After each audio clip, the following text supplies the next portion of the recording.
রাশিয়ার কামচাটকা উপদ্বীপের উপকূলে বুধবার ভোরে ৮.৭ মাত্রার ভয়াবহ ভূমিকম্পের পর প্রশান্ত মহাসাগরীয় অঞ্চল জুড়ে ছড়িয়ে পড়েছে সুনামি আতঙ্ক।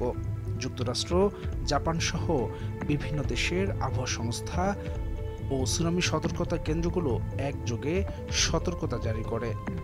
৩টি ভিন্ন মাত্রার ঢেউয়ের আশঙ্কা অনুযায়ী বিশ্বের ৫২টি দেশ ও অঞ্চল এই সতর্কতার আওতায় এসেছে।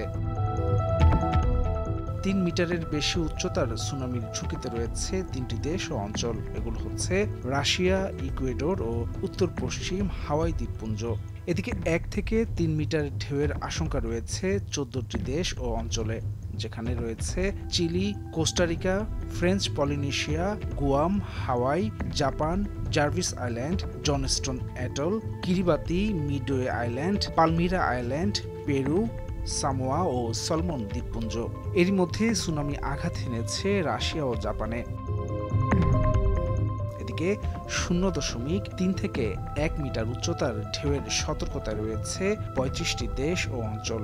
এসব দেশের মধ্যে রয়েছে Antarctica, Australia, Indonesia, Philippine, Fiji, New Zealand, Papua New Guinea, Tunisia ও টোঙ্গা। ইতোমধ্যে রাশিয়ার উপকূলীয় অঞ্চলে সুনামির ঢেউ ৩ থেকে ৪ মিটার পর্যন্ত উঠেছে এবং উপকূলবর্তী শহরগুলো থেকে সরিয়ে নেওয়া হয়েছে হাজার হাজার মানুষকে। বিশেষজ্ঞরা সতর্ক করেছেন, ভূমিকম্পের পরবর্তী কয়েক ঘন্টা সবচেয়ে ঝুঁকিপূর্ণ সময়। উপকূল তীরবর্তী অঞ্চলগুলোতে জনসচেতনতা ও সতর্কতা বজায় রাখার আহ্বান জানানো হয়েছে। সুনামির সম্ভাব্য ঢেউ যে কোনো সময় আছড়ে পড়তে পারে, তাই সব দেশকে সর্বোচ্চ সতর্ক থাকতে বলেছে আন্তর্জাতিক সংস্থাগুলো। হাসান শাব্বির, ভোরের কাগজ।